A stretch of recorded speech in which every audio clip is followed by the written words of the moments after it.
Let me tell you an old story that happened a long time ago. But first, think about what's the dumbest thing you did that actually worked? Comment, please. During her sophomore year at Rosewood High, Amelia's AP chemistry grade dangled by a thread, though not just any thread. It was the kind scientists claim could hold a passenger jet, but would disintegrate if you so much as looked at it wrong. The final project, assigned by the notoriously intense Mr. Delgado, was worth 30% of the grade. Students had to give a full presentation explaining a complex chemical process, and to keep things interesting or torturous, partners would be randomly assigned. Amelia got Nathan Price, the class valedictorian, and a one-man academic army. He approached group projects like solo quests, often reminding partners they could just show up and pretend to help. That was the plan. Until 2 weeks before the deadline, Nathan came down with a brutal case of mono. Not just the sniffles kind, the spleen-inflating, no-sitting-up, can't-lift-a-fork kind. His mom emailed Amelia with the update and assured her Nathan had already done most of the work. He had not. What Nathan had done was outline a vague plan and scribble a few notes. The actual slides, script, or visuals, non-existent. With only 7 days to go, Amelia spiraled. Chemistry wasn't just her weakest subject. It was the one class where she'd once accidentally started a minor fire while trying to boil water. She imagined the chain reaction, failing the project, tanking her GPA, disappointing her parents, missing out on college, and eventually living in a cardboard box.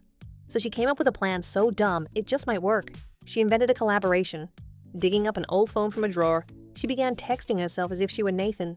She carefully staged back-and-forth messages filled with chemistry jargon, questions about slides, and just enough technical language to seem believable, but not too perfect. The key was authenticity. She added casual check-ins, updates about his health, and even jokes about his spleen. Every message was carefully time-stamped and backdated, building 2 weeks of evidence that they'd been working together all along. Meanwhile, Amelia locked herself in her room, cramming like her life depended on it. She watched chemistry explainers meant for 12-year-olds, scribbled diagrams at 3 a.m., and drank enough caffeine to classify herself as a reactive substance. The night before the presentation, she emailed Mr. Delgado, explained Nathan's illness, and confidently offered to present solo.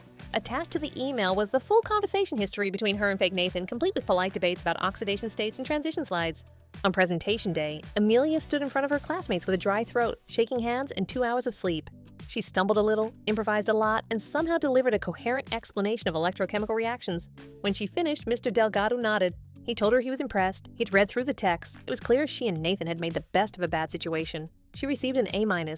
Nathan, still recovering at home, got the same grade. A week later, he returned to school and asked how the project had gone. Amelia took him aside and confessed everything. Instead of outrage, Nathan doubled over with laughter, so much so that the school nurse considered sending him home again. He called it the most brilliant stupid thing he'd ever heard. They became real friends after that. 4 years later, as college roommates, Nathan gave Amelia a framed print of one of the fake text exchanges as a birthday gift. At the bottom of the frame, he had engraved, "In honor of the most elaborate academic fraud that actually worked,